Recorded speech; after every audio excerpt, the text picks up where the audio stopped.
মার্কিন সাম্রাজ্যবাদের প্রতি মোদী সরকারের আত্মসমর্পণ। ইনকলাব জিন্দাবাদ, জিন্দাবাদ, জিন্দাবাদ। ইনকলাব জিন্দাবাদ, গ্যাস এবং সিএনজি পিএনজি গ্যাসের দাম বৃদ্ধি কাট স্বার্থে কেন্দ্র সরকার জবাব দেয়। বিক্ষোভ প্রদর্শনে দলে দলে যোগ দিন। ইনকলাব জিন্দাবাদ। আজকে এখানেও সমবেত হয়েছে এই কারণে, গত কিছুদিন আগে আমরা দেখেছি ইসরায়েল প্যালেস্তাইনের উপর একটার পর একটা আক্রমণ শুরু করে দিয়েছে এবং এই আক্রমণের ফলে প্যালেস্তাইনের গাজা উপত্যকায় এবং বিভিন্ন জায়গায় প্রচুর শিশু নারী নিহত হয়েছে। বিশেষ করে হাসপাতাল, স্কুলগুলিতে তারা ইসরায়েল আক্রমণ শুরু করে দিয়েছে। এতে প্যালেস্তাইনের প্রচুর লোক আহত হয়েছে, মৃত্যু হয়েছে।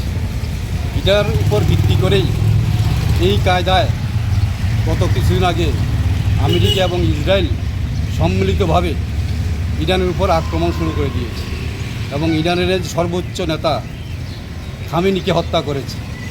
হত্যা করে তারা ভেবেছিলেন যে খামেনির দেশ ইরান থেমে যাবে এবং ইরানে তারা ভেবেছিল যে যারা বিক্ষুব্ধ ছিল তাদেরকে নিয়ে ওইখানে একটা অস্থায়ী সরকার গঠন করবে। কিন্তু আমেরিকার রাষ্ট্রপতি ডোনাল্ড ট্রাম্প এবং ইসরায়েলের নেতানিয়াহুর সে উদ্দেশ্য সফল হয়নি।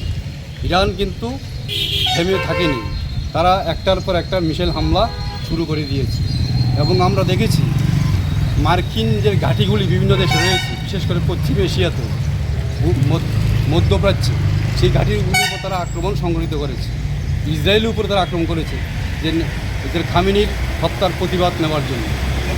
অপরদিকে ট্রাম্প এবং ইসরায়েল বারবার হুমকি জারি করতে শুরু করে দিয়েছে তারা এই মুহূর্তে ইরানের উপর তারা আক্রমণ সংঘটিত করবে ইরান যদি সত্য মেনে তারা তাদের কথা না শুনে।